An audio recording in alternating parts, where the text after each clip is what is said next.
All of these Final Fantasy games re-releasing on the Switch really takes me back to when I'd first started my first blog and website, right before the Final Fantasy X HD Remaster released on the PlayStation 3 and PlayStation Vita. As a countdown to that release, I was reviewing every single mainline Final Fantasy game available on the Vita. And I feel like I'm doing a little bit of the same here. The Switch is getting the Final Fantasy X and X-2 HD Remaster probably tomorrow by the time this review goes up, and I've been trying to get through the last Final Fantasy game and review it before that happens. Just like with Final Fantasy IX, this is a game I have played and replayed several times over the years. So, here is my review of Final Fantasy VII for the Nintendo Switch. Lots of people know the story of this game because of how popular it is. Final Fantasy VII takes place in a world where the Shinra Electric Company is sucking out energy from the planet and turning it into energy for people's everyday lives. You play as Cloud Strife, an ex-military mercenary who joins a terrorist group known as Avalanche, who aim to attack Shinra and force them to stop sucking out energy from the planet, only to be sucked into a much larger global crisis in RPG fashion. The story of Final Fantasy is good because it did a lot of things previous Final Fantasy games and most RPGs at the time didn't do. It had a much more in-depth story, tons of lore behind it, and it dived into a lot of psychological aspects with all of its characters. When it comes to gameplay, Final Fantasy VII is a turn-based RPG that is in the traditional console sense. As such, you're constantly moving around on a world map and having the story push you to new towns and dungeons, slowly increasing what all you can do and where all you can explore. First of all, the Switch port of Final Fantasy VII is based on the PS4 port, so there are a few things that are a little bit different between the original PlayStation version and this version. First of all, there's been a little bit of balancing put into the game. Of course, not all the workarounds and glitches were removed. A few fairly iconic glitches are still in the game and work well. The other addition are the 3 cheats found in the PS4 version that you can trigger with the analog sticks. These cheats will let you turn off random encounters when you're wandering around dungeons in the field, increase the game speed by 3 times, and the third automatically fills up all characters' HP and limit break bars at the end of every turn. These are incredibly convenient when you're in a bind or if you just want to use that 3 times speed to go through the game faster. Though it's worth noting that the increased speed cheat in Final Fantasy VII isn't nearly as useful as the one in Final Fantasy IX. In the latter, it increased the speed of the game but not the timers for minigames, but in 7, the timers are increased as well as the game, so you can't use that speed increase to quote-unquote cheat the system for those minigames. If anything, it makes them that much harder to do. Of course, progress in this game is as I said earlier. You have an overworld map and the story is constantly pushing you towards new objectives on that world map. But like Final Fantasy IX, a lot of side content and side areas are made available as soon as you get that world map. So once you get that really lengthy intro in Midgar done, you've got a lot of side stuff you can do like minigames or side quests to recruit new playable characters. But of course, the biggest draws of Final Fantasy VII in terms of gameplay are the materia system and the limit break system. Materia can be collected and equipped to armor and weapons to basically give anyone the ability to do anything. Cloud is a warrior, but he can use black magic, white magic, blue magic, summon magic.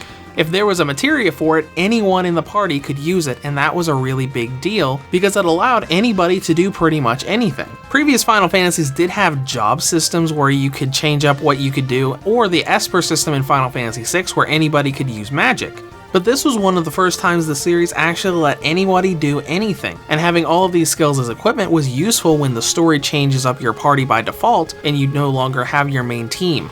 And of course, the limit break system is what made each character unique outside of weapons. Your limit gauge fills up as you get attacked in battle, and once it's filled up, you can do a special ultimate attack that is exclusive to your character. And this system had a bit of depth and customization to it because you could learn new limit breaks and new levels of limit breaks as you use them and defeat enemies. So 7 had a bit of a unique formula to it, at least compared to previous entries of the series, and it also gave itself a lot of content. I had the increased speed cheat on pretty much the entire time as I was playing through the Switch version, and I reached the end of the game in about 20 to 25 hours. Of course, if you have it on normal speed the entire time, that's probably going to be more like 30 to 40 hours depending on how much side stuff you do and how much grinding you do to get those limit breaks early on in the game. I personally had all of my level 3 limit breaks for my main team before I went to Junon in Disc 1. Now let's dive into controls for a second to talk about how Final Fantasy VII handles movement, especially in dungeons. Final Fantasy VII was an early PlayStation 1 game before analog movement was a thing, and analog movement was not added to this. Final Fantasy VII has almost tank-like movement controls. On the world map, it's not a huge issue because you've got the L and R buttons for camera control, but when you're in dungeons or fields or anything that's not the world map or battle, it feels extremely awkward and extremely restricting. Once again, it's a surprise they never updated the controls when they made these new versions of the game.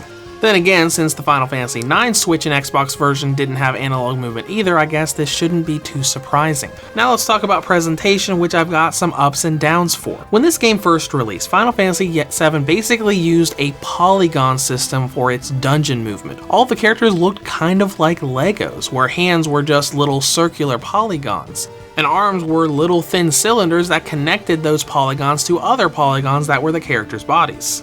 Whereas in battle, things were much more detailed and looked much nicer. Now I'll admit this updated version definitely helped because all of the jagged edges on all these character models was smoothed out and all of the models look really nice. But the graphics engine of this game still looks extremely dated because of those polygon figures that are used outside of battle. But that's not my biggest gripe with presentation and visuals. My biggest gripe is how they handled resolution, which is unfortunately the same in the PS4 version. Just like with Final Fantasy IX, you are stuck with a 4:3 ratio, which means you've got borders on the left and right of the screen. But past that, you've also got borders above and below the screen when you're outside of the menu and outside of battle. The borders on the left and right I've come to deal with. After all, I dealt with them in Final Fantasy IX, but the borders above and below the screen make it look even more jarring and more awkward when you're playing it, especially in handheld mode. Once again, it would have been nice to have some screen options available so we didn't have all of these borders everywhere. The last thing I'll say about presentation is the game's frame rate. Final Fantasy VII has a lot of slowdown during your running animation. This happens pretty much everywhere outside of minigames in battle. This can easily be worked around with the increased speed cheat, but that cheat can't be used everywhere. Now let's get out of presentation and talk about battery life, which is pretty good but not what I was expecting. Final Fantasy VII has a battery range of 3 hours and 10 minutes on high settings, up to 4 hours and 16 minutes on low settings. Now, in conclusion, Final Fantasy VII has come to handhelds for the second time, third if you count the PS1 Classic version for both the PSP and the PlayStation Vita. And it's come with some nice enhancements in the form of new cheats and smoothed out visuals. Now on the downside, there's some awkwardness with the controls, resolution, and the way the visuals look. But if you want a smoothed out Final Fantasy VII on the go, this is definitely a way you can do it. Reviews to Go rates Final Fantasy VII for the Nintendo Switch a 7.5 out of 10. If you have any comments or questions, feel free to leave them below. Thanks for watching and have a nice day.